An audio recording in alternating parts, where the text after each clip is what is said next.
솔로몬과 이스라엘 백성들은 7년에 걸쳐서 성전을 완공을 했습니다. 그리고 13년 동안에 걸쳐서 예루살렘 왕궁을 건설을 했습니다. 이렇게 솔로몬이 왕이 된 이후에 20년 정도 시간이 흘렀습니다. 그리고 성전과 왕궁을 다 건설한 이후에 하나님께서 그에게 두 번째로 나타나셨습니다.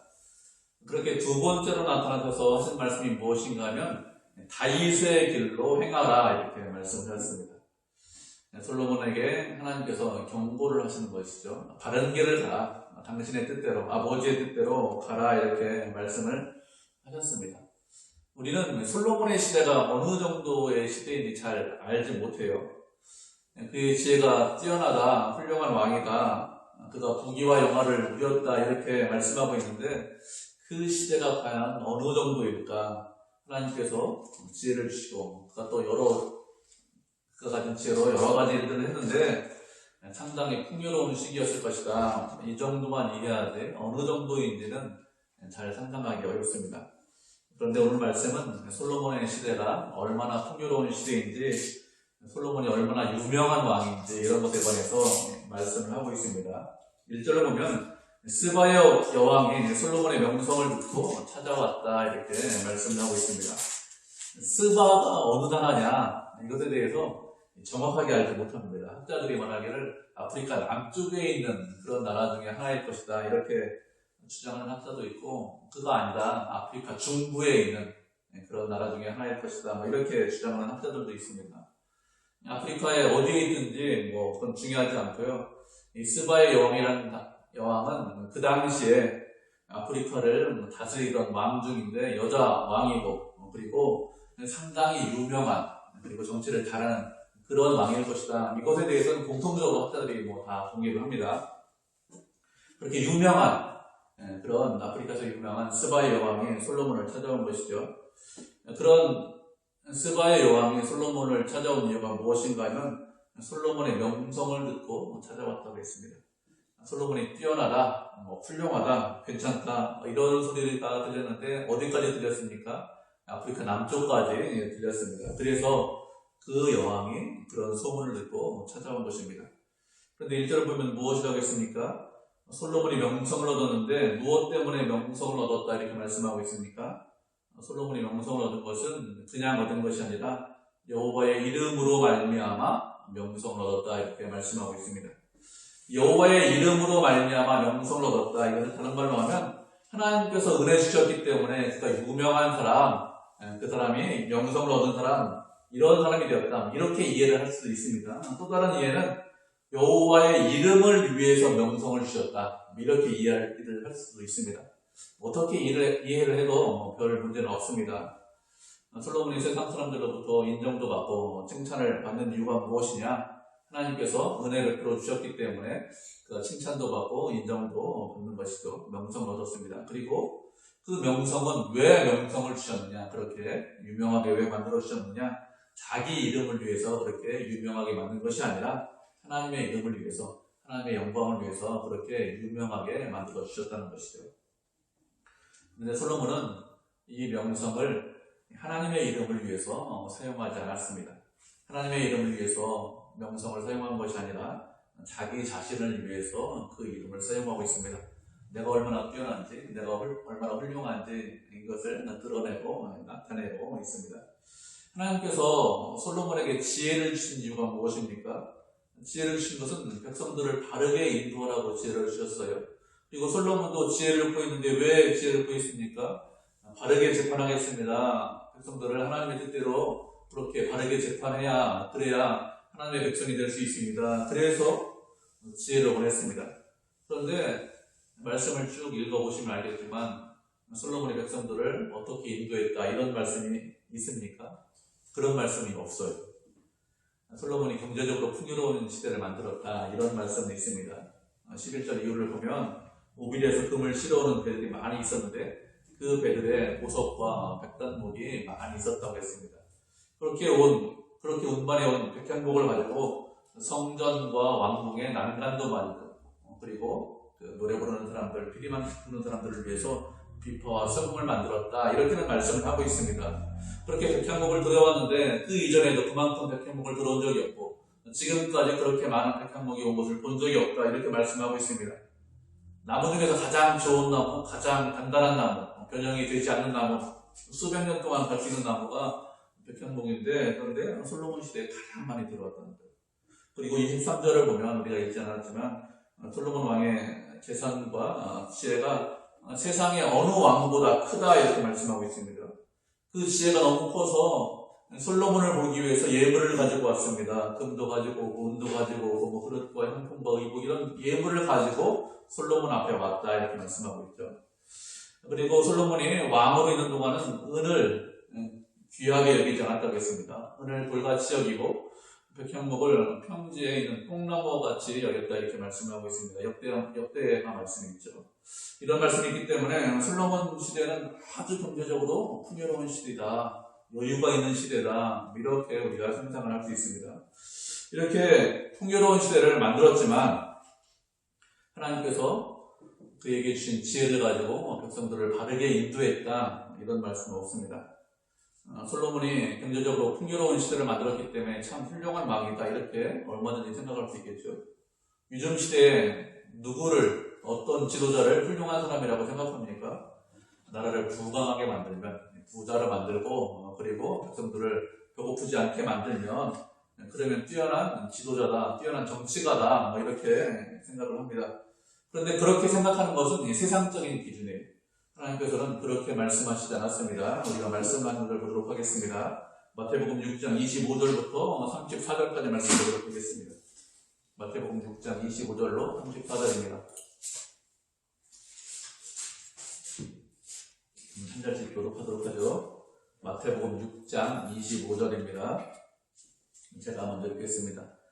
그러므로 내가 너희에게 이르노니 목숨을 위하여 무엇을 먹을까 무엇을 마실까 몸을 위하여 무엇을 입을까 염려하지 말라. 목숨이 음식보다 중하지 아니하며 몸이 의복보다 중하지 아니하냐. 우중의 새를 보라 심지도 않고 거두지도 않고 상상에 모아들이지도 아니하되 너희 하늘 아래서께서 오시나니 너희는 이것들보다 덜하지 아니하냐. 너희 중에 누가 염려함으로 그 피를 한 자라도 더할 수 있겠느냐. 또 너희가 지옥을 위하여 염려하느냐. 그들의 백합화가 어떻게 하노라. 수고도 아니하고 길쌈도 아니하느니라. 그러나 내가 너희에게 말하노니 솔로몬의 모든 영광으로도 입은 것이 이 꽃 하나만 갖지 못하였느니라. 오늘 있다가 내일 아궁이에 던져지는 들풀도 하나님이 이렇게 입히시거든. 하물며 너희 가보냐 믿음이 작은 자들아. 그러므로 염려하여 이르기를 무엇을 먹을까 무엇을 마실까 무엇을 입을까 하지 말라. 이는 다 인간이 드리고 하는 것이라. 너희 하늘 아버지께서 모든 것이 너희에게 있어야 할 줄을 아시느니라. 그런즉 너희는 먼저 그의 나라와 그의 의를 구하라. 그리하면 이 모든 것을 너희에게 더하시리라. 그러므로 내일 일을 위하여 염려하지 말라. 내일은 내일이야 무엇이로냐. 한 날로 용들 하루 속하리라. 아멘. 예수님께서 산상수훈에서 하신 말씀이신데요. 우리가 먹고 사는 거 너무 걱정하고 너무 염려하기 때문에 이런 말씀하셨습니다. 공중에 나는 새를 봐라. 들에 피는 백합화를 봐라. 그렇게 새도 먹이시고 그리고 입히시는데 그런데 무엇을 마실까 무엇을 입을까 무엇을 먹을까 이런 것들을 왜 걱정하고 염려하느냐. 먹고 사는 거 걱정하고 염려해서 그것에 매여 있는 것이 아니라 무엇을 먼저라고 하셨습니까? 먼저 그의 나라와 그의 의를 구하라 이렇게 말씀하셨습니다. 먹고 사는 것 염려하는 것보다 먼저 주님의 나라, 주님의 의를 구하는 것이 훨씬 더 중요하고 우선적으로 해야 할 일이라는 것이죠. 그렇게 주님을 우리 중심에 모시고 주님 뜻대로 살아가면 먼저 그의 나라와 그의 의를 구하면 그러면 하나님께서 나머지 것들을 책임져 주신다 이렇게 말씀하셨습니다. 주님께서 모든 것을 다 주관하십니다. 공중의 새도 들의 백합화도 먹이시고 입히시죠. 어떻게 먹이시고 어떻게 입히실까요? 들의 백합화가 어느 정도라고 했습니까? 솔로몬의 모든 영광으로 입은 것이 이 꽃만 못하다 이렇게 말씀하셨습니다. 솔로몬이 지혜를 가지고 경제적으로 아주 풍요로운 시대를 만들었습니다. 자신의 지혜를 가지고 성전도 만들고 왕궁도 꾸미고 그리고 무역을 해서 아주 경제적으로 여유 있는 그런 시대를 만들었지만 그것이 뭐라고요? 별것 아니다. 이렇게 말씀하고 있는 거예요. 그가 아름답고 좋은 옷을 입었지만 들에 피어있는 그런 백합화, 들에 피어있는 그런 야생화, 아무것도 아닌 그 풀꽃, 이것만 못하다. 이렇게 말씀하셨습니다. 솔로몬이 그러면 무슨 일을 한 거예요? 뭐 대단한 일을 했습니까? 들에 피어있는 야생화만 못하다니까. 옆에 있는 풀꽃, 이런 것만 못하다니까요. 솔로몬이 한 일이 세상적인 기준으로 보면 사람들을 배부르게 하고 그리고 경제적인 풍요를 가져왔기 때문에 대단한 일을 했다, 훌륭한 일을 했다 이렇게 생각할 수 있지만 하나님 앞에서는 그거 아무것도 아니다 이렇게 말씀하셨습니다. 들에 피어있는 야생화만도 못한 그런 것을 잊기 위해서 그렇게 만들기 위해서 노력을 하고 열심을 냈다는 것입니다. 마음으로 있는 기반으로. 하나님께서 솔로몬에게 지혜를 주셨는데 백성들을 풍요롭게 만들려고 지혜를 주셨느냐? 그런 것은 아닙니다. 풍요롭게 사는 게 필요 없다 그런 뜻이 아니에요. 풍요롭게 만드는 거 상당히 좋습니다. 그런데 그것만 하는 것이 아니라 그 이상의 것들을 해야 됩니다. 그런데 솔로몬은 그 이상의 것들을 하지 않았습니다. 본문 8절에 보면 스바 여왕이 무엇이라고 말씀하고 있습니까? 복되도다 당신의 사람들이여, 복되도다 당신의 이 신하들이여, 항상 당신 앞에서 당신의 지혜를 들으며 이렇게 말씀을 하고 있죠. 하나님께서 솔로몬에게 지혜를 주셨는데 솔로몬 앞에 있는 신하들에게 지혜로운 말을 하라고 그렇게 그 지혜를 사용하라고 솔로몬에게 지혜를 주셨습니까? 그렇지 않죠. 절대 그렇지 않습니다. 백성을 바르게 인도하라고 분명히 지혜를 주셨는데 솔로몬은 지금 무엇을 하고 있죠? 신하들 앞에서 그냥 지혜로운 말을 하고 있습니다. 왜 그러면 그가 신하들 앞에서 지혜로운 말을 할까요? 그렇게 하는 것이 지혜롭다 이렇게 생각을 하는 거예요. 솔로몬이 이런 행동을 하고 있는 것은 바른 길을 가고 있는 것이 아닙니다. 하나님께서 그를 왕으로 세우셨습니다. 두 번째 나타나셔서 무슨 말씀하셨는가 하면 다윗의 길로 가야 한다 이렇게 말씀하셨습니다. 솔로몬은 그 말씀을 잊어버리고 다윗의 길로 가고 있지 않습니다. 11장에 가면 그가 그의 마음이 하나님을 떠났다 이렇게 말씀하고 있는데 11장에 가서 어느 날 갑자기 그 마음이 하나님을 떠났을까요? 그렇지 않습니다. 하나님께서 두 번째 나타나신 이후에 그가 하는 행동을 보면 점점 그 마음이 타락하고 부패하고 그 마음이 하나님을 떠나고 있죠. 하나님께서 주신 지혜를 가지고 하나님께서 원하시는 일을 해야 됩니다. 백성들을 바르게 인도하고 그리고 백성들을 하나님을 더 잘 섬기게 해야 되는데 그렇게 하는 것이 아니라 하나님께서 원하시는 일을 하지 않고 누가 원하는 일을 하고 있습니까? 자신이 원하는 일을 하고 있는 거예요. 그래서 솔로몬이 점점 타락하고 있는 것입니다. 스바의 여왕이 왔습니다. 1절에 계속해서 보면 왜 왔느냐? 어려운 문제를 시험하기 위해서 왔다 이렇게 말씀하고 있습니다. 어려운 문제라고 해서 이렇게 두 단어처럼 되어 있는데 다른 말로 하면 수수께끼 이런 뜻입니다. 스바의 여왕이 온 이유가 무엇이냐? 어려운 문제가 있는데 수수께끼와 같은 문제가 있는데 그런 문제를 해결받기 위해서 왔습니다. 해결하기 어려운 문제라는 것은 인생의 문제일 수 있어요. 인생에 내가 살면서 고민하는 것들 이런 것들이 있는데 잘 해결이 안 되잖아요. 그런 것인지 아니면 내가 이런 것들을 알고 있는데 나머지 부분을 잘 몰라서 자신이 알지 못하는 것 그런 것들을 해결받기 위해서 그것이 어려운 문제에 있을 수 있습니다. 어떤 문제인지 잘 모르지만 사람들이 해결하기 어려운 그런 문제입니다. 힘든 문제겠죠. 솔로몬을 찾아온 사람이 스바의 여왕이라고 했습니다. 그렇기 때문에 그 왕 주변에도 어떤 사람들이 많이 있었을까요? 지혜로운 사람들이 많이 있었을 것입니다. 그런데 스바의 여왕 주변에 있는 사람들이 왕이 고민하고 있는 것들을 해결하지 못합니다.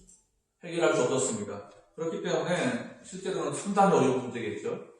해결할 수 없는 그런 문제일 수도 있습니다. 그런 문제를 들고 왔습니다. 그런데 솔로몬은 어떤 사람이죠? 지혜의 사람이죠. 그렇기 때문에 솔로몬이 지혜가 있으니까 그 지혜로 문제를 해결할 수 있었겠지 이렇게 쉽게 생각할 수 있습니다. 그런데 솔로몬만 어려운 문제를 해결했느냐? 그런 건 아닙니다. 성경을 보면 정말로 어려운 문제들이 많이 있는데 그런 어려운 문제를 해결하는 사람들이 꽤 있습니다. 창세기 말씀에 보면 바로가 꿈을 두 번 꾸죠. 그런데 그 두 번 꾼 꿈을 누가 해석합니까? 요셉이 그 꿈을 해석해 줍니다. 또 누가 있었는가 하면 다니엘이 있었습니다. 바벨론의 느부갓네살 왕이 있죠. 이 왕은 애굽의 바로보다 정말 더한 사람이에요. 자신이 꿈을 꾸었는데 내가 무슨 꿈을 꾸었는지 알아맞히고 그 꿈의 해석도 알아맞혀라. 이렇게 합니다. 만약에 알지 못하면 그 당시 지혜자들을 다 죽이겠다. 이렇게 말을 합니다. 바벨론에 있는 지혜자들이 어떻게 이야기합니까? 그렇게 왕이 꾸신 꿈도 알아맞히고 그 해석도 알아맞히는 것, 그것은 쉬운 일이 아닙니다. 참 어렵고 힘든 일입니다. 그것은 누구나 할 수 있느냐? 사람과 함께하는 그런 신이 할 수 있는 것이 아니라 사람과 함께하지 않는 그런 신만 그것을 알아맞히고 그 해석을 알 수 있습니다. 이렇게 이야기하죠. 잘 생각해 보세요. 다른 사람이 꿈을 꿨는데 그가 무슨 꿈을 꾸었는지, 그리고 그 해석이 무엇인지 알아맞혀라. 바벨론의 느부갓네살 어떤 사람이죠? 대단한 사람입니다. 대단한 사람. 그런데 어떻게 합니까? 다니엘이 꿈이 무엇인지 해석이 무엇인지 다 알려줍니다. 요셉이 꿈을 해석할 때 무엇이라고 합니까? 해석이 누구에게 있다고 하죠? 해석은 하나님께 있다. 이렇게 말씀하고 있습니다.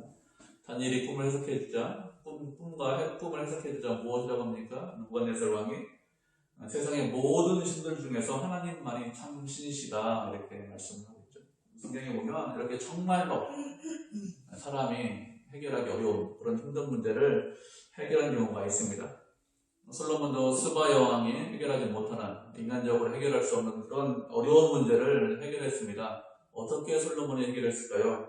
물론 그의 지혜로 해결했습니다. 어렵지 않게, 말씀 읽어보면 어렵지 않게 해서 해결을 했어요.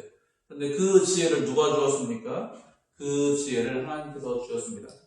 만약에 하나님께서 지혜를 주시지 않았다면, 그랬다면 그가 어려운 문제를 해결할 수 있었을까요? 그렇지 않았겠죠. 솔로몬도 그렇고 요셉도 그렇고 다니엘도 그렇고 누구도 마찬가지입니다. 스스로 문제를 해결할 수 있는 것이 아니죠. 하나님께서 그와 함께 하셨기 때문에, 그들과 함께 하셨기 때문에 문제를 해결할 수 있었습니다. 그렇기 때문에 우리 인생 가운데 어려운 문제를 만나면, 수수께끼와 같은 그런 문제를 만나시면 그러면 어떻게 될까요? 그런 문제를 들고 어떻게 합니까? 솔로몬을 찾는 것이 아니라 주님 앞으로 나와야 됩니다.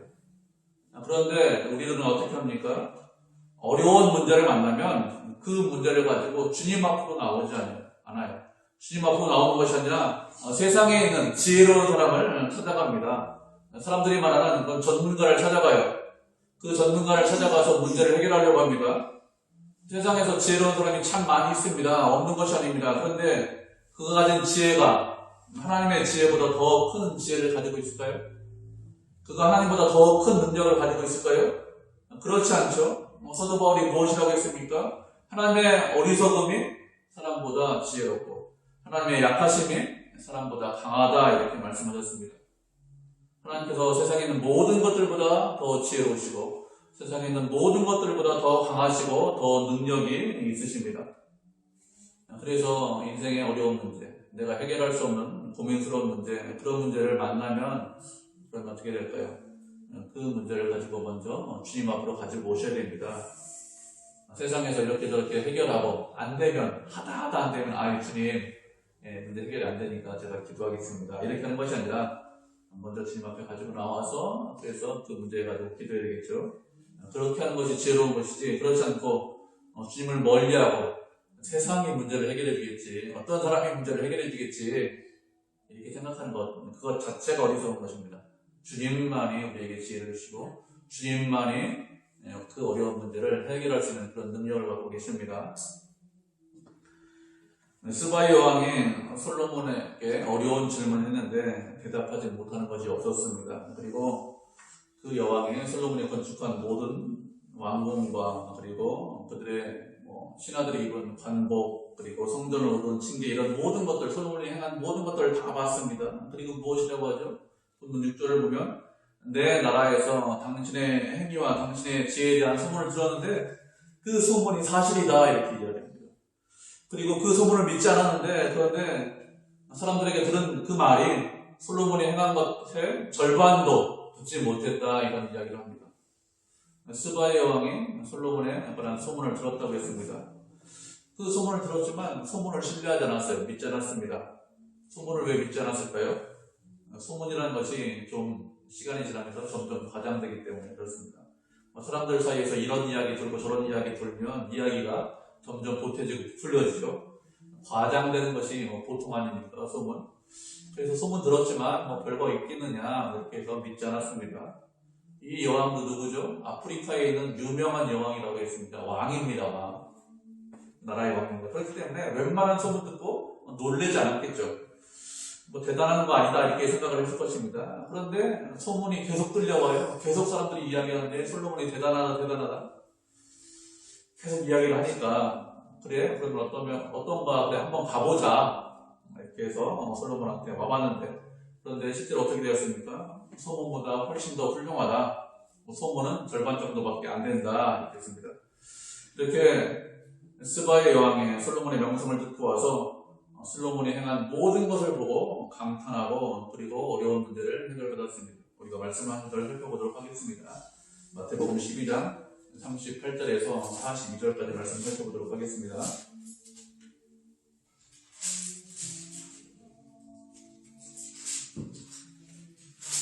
마태복음 12장 38절에서 42절입니다. 한 절씩 교독하고 마지막 절 합독하도록 하겠습니다. 먼저 읽겠습니다. 그때 서기관과 바리새인 중 몇 사람이 말하되 선생님이여 우리에게 표적 보여주시기를 원하나이다. 예수께서 대답하여 이르시되 악하고 음란한 세대가 표적을 구하나 선지자여 나의 표적 받기는 보일 줄게 편이니라.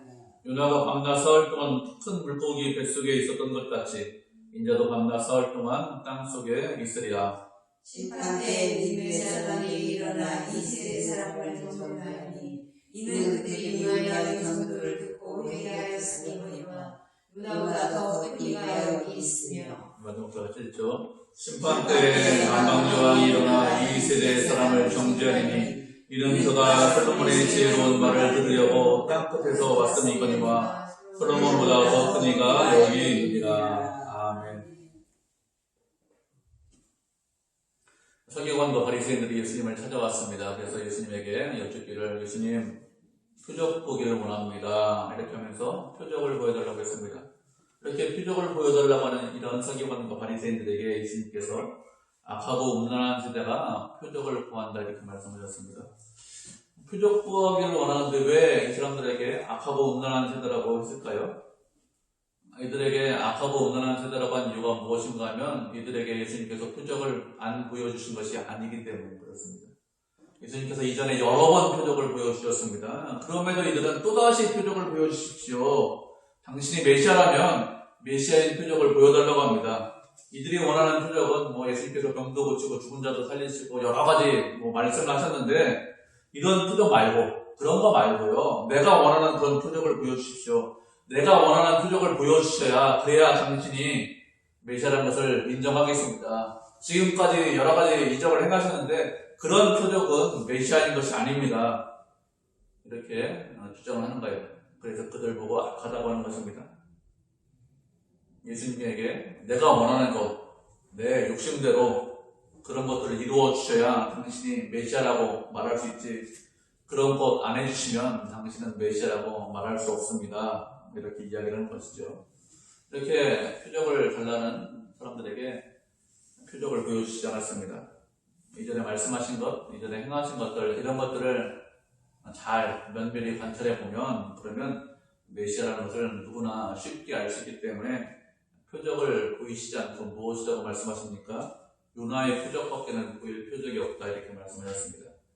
요나가 물고기 뱃속에서 사흘 동안 있었는데 그런데 요나처럼 예수님도 땅속에서 사흘 동안 있을 것인데 이것이 표적이라는 것이죠. 예수님께서 십자가에 달려 돌아가시고 사흘 만에 부활하실 것인데 이것이 표적이라는 것입니다. 세상에는 그 누구도 세상에는 그 어떤 것도 예수님처럼 죽으셨다가 사흘 만에 부활할 수 있는 것 그런 것들이 있을까요? 그런 사람이 있습니까? 그런 것들은 아무것도 없어요. 그래서 요나에 관해서 말씀을 하시는 것입니다. 예수님께서 사흘 만에 죽으셨다가 사흘 만에 부활하셨는데도 내가 원하는 표적을 보여주십시오. 내가 원하는 기적을 보여주십시오. 이렇게 예수님에게 내가 원하는 것을 해주십시오. 이렇게 원하는 사람들, 그런 사람들이 예수님을 나의 구주로, 나를 구원하실 분으로 예수님을 믿을까요? 이런 사람들은 예수님께서 사흘 만에 부활하셨다는 그런 소식을 들었어도 예수님을 나의 구주로 믿지 않습니다. 왜 그럴까요? 예수님의 부활이 내가 원하는 기적이 아니기 때문에 그래요. 내가 원하는 비전 뭐예요? 그냥 부자가 되는 거 아닙니까? 갑자기 대박 나는 거. 내가 원하는 것이 이루어지지 않으면, 그러면 예수님께서 부활을 하셔서도 예수님을 사람들은 구주로 믿지 않습니다. 그래서 예수님께서 무엇이라고 말씀하셨습니까? 니느웨 사람들이 일어나서 이 시대 사람들을 정죄한다고 했습니다. 왜 그럴까요? 니느웨 사람들은 요나가 복음을 전할 때, 전도할 때 요나의 말을 듣고 회개했기 때문에 그렇습니다. 그런데 요나보다 훨씬 더 크신 예수님께서 말씀을 전하시고 표적을 보이셨는데, 그런데 믿지 않기 때문에 그래서 니느웨 사람들이 일어나서 정죄한다는 것입니다. 또 누가 정죄한다고 했습니까? 남방 여왕이 일어나서 정죄한다고 했습니다. 이 남방 여왕이 누구냐? 스바의 여왕입니다. 이 여왕은 솔로몬의 소문을 듣고 솔로몬의 지혜가 얼마나 큰지 알아보기 위해서 땅끝에서 왔습니다. 아프리카 남쪽에서 왔습니다. 낙타와 수레를 끌고 수천 킬로 많은 물건을 들고 그리고 많은 사람들을 데리고 수천 킬로를 달려왔습니다. 그가 지혜로운 왕이기 때문에 그의 명성이 얼마나 큰지 그 소문이 정말인지 아닌지 알아보기 위해서 그렇게 멀리까지 왔습니다. 그런데 예수님 어떤 분이죠? 이 솔로몬보다 훨씬 더 크신 분입니다. 솔로몬보다 훨씬 더 크신 분이 말씀을 전하고 이적을 행하는데 사람들이 믿지 않아요. 예수님을 메시아로 인정하지 않습니다. 그래서 무엇이라고 했습니까? 이 남방 여왕이 일어나서 이 세대 사람들을 정죄한다고 했습니다. 우리도 마찬가지죠. 세상에서 뛰어난 사람들, 훌륭한 사람들 많이 있습니다. 그 사람들이 이런저런 이야기를 하면 뭐라고 합니까? 여러분 유튜브 보시면서 참 지혜로운 말이다. 참 그 말이 맞아. 이렇게 생각하시죠. 그런데 예수님의 말씀을 믿지 않아요. 야, 이 말씀 예전에도 들은 말씀이잖아. 다 알고 있는 말씀이잖아. 이렇게 생각하면서 그 말씀 믿지 않습니다. 그리고 그 말씀대로 살잖아요. 다 아는 말씀 또 하냐? 누가 정죄할까요? 남방 여왕이 일어나서 우리를 정죄할 것입니다. 솔로몬보다 더 크신 이가 우리에게 말씀하셨습니다. 그 말씀을 들었는데 우리에게 무엇을 하냐고 정죄하겠죠. 왜 엉뚱한 곳을 찾아다니고 왜 엉뚱한 사람을 지혜자로 생각하느냐 이렇게 하면서 분명히 우리를 정죄할 것입니다. 예수님보다 더 크신 것이 없죠. 예수님보다 더 지혜로운 것도 없습니다. 그런데 우리는 그렇게 생각하지 않아요. 예수님을 그렇게 생각하지 않고 예수님의 말씀을 그렇게 생각하지 않습니다. 우리의 마음과 생각이 바뀌셔야 됩니다. 우리가 생각하는 모든 것들이 다 바뀌셔야 돼요. 우리가 말씀 한 구절 살펴보도록 하겠습니다. 골로새서 3장 10절입니다. 골로새서 3장 10절이요. 에베소서, 빌립보서, 골로새서 있습니다. 골로새서 3장 10절. 한 절이니까 한목들이 읽겠습니다. 골로새서 3장 10절입니다. 찾으셨죠? 골로새서 3장 10절 같이 읽겠습니다. 시작. 새 사람을 입었으니 이는 자기를 창조하신 이의 형상을 따라 지식에까지 새롭게 하심을 입은 자니라. 하나님께서 우리에게 말씀하시기를 새 사람을 입었다고 했습니다. 우리는 과거의 사람이 아닙니다. 옛 사람이 아닙니다. 이전 사람이 아닙니다. 과거에는 세상에 속했지만 지금은 그렇게 세상에 속한 자들이 아닙니다. 지금은 하나님 나라에 속한 하나님 나라의 백성입니다. 하나님 나라의 백성은 자기를 창조하신 이의 형상을 따라 지식까지 새롭게 하심을 입은 자다 이렇게 말씀을 하고 있습니다. 하나님께서 당신의 형상을 따라서 우리를 창조하셨어요. 그 형상을 따라서 창조하신 우리는 우리의 생각하는 것, 우리의 지식까지 완전히 새롭게 되셔야 됩니다. 그렇게 하라고 우리를 새롭게 창조를 하셨습니다. 우리가 경험하는 것, 생각하는 것, 모든 것이 다 바뀌어야 됩니다. 모든 것이 다 새로워져야 됩니다. 하나님의 형상을 따라 지음받은 것 무엇이죠? 예수님의 인격을 따라 지음받았다는 거예요. 그러니까 예수님을 따라가는 것입니다. 예수님처럼 하나님을 사랑하고 형제를 사랑해야 됩니다. 그리고 우리가 말하고 생각하고 행동하는 모든 것들, 우리가 경험하는 것들, 모든 것들이 다 바뀌어야 돼요. 하나님의 말씀을 가장 중요시 하셔야 됩니다. 과거에는 그렇게 살지 않았지만 새로운 사람이 되었기 때문에 과거에는 세상에서 있는 사람이 지혜로운 사람이다. 솔로몬이 지혜롭다 이렇게 생각했지만 지금 그렇지 않다니까요. 솔로몬이 지혜로운 것이 아니라 하나님의 말씀이 지혜롭고 하나님의 말씀이 가장 중요하고 하나님께서 말씀하신 대로 순종해야 된다. 이렇게 생각이, 마음이 완전히 바뀌셔야 됩니다. 솔로몬은 어떻게 했습니까? 주님의 은혜를 받았어요. 지혜를 가졌습니다. 그런데 주님의 뜻대로 행했습니까? 그렇지 않죠. 백성들을 바르게 이끌었습니까? 그렇지 않습니다. 그는 점점 지혜를 가지고 자신을 자랑하고 타락하고 백성들을 바르게 이끌지 못했습니다. 하나님께서 주신 것을 잘못 사용하고 있는 거예요. 그러니까 타락하고 부패했기 때문에 그렇습니다. 우리는 그런 자들이 아니죠. 완전히 우리는 새롭게 되어야 됩니다. 우리의 모든 것들이 다 새롭게 되어야 돼요. 우리가 생각하는 것, 우리가 말하는 것, 우리가 행동하는 것, 이런 것들이 다 새롭게 되고, 그리고 하나님을 사랑하고 하나님께 영광을 돌리셔야 됩니다. 그것이 하나님께서 우리를 창조하신 이유죠. 그러면 솔로몬보다 더 훌륭한 사람, 솔로몬보다 더 뛰어난 사람이 되는 것입니다. 하나님께서 그런 사람을 만들기 위해서 그렇게 우리를 새롭게 창조하셨다는 것을 알고 그렇게 하나님께 영광 돌리는 그런 성도, 그런 교회가 되기를 주님의 이름으로 축복을 드립니다. 아멘.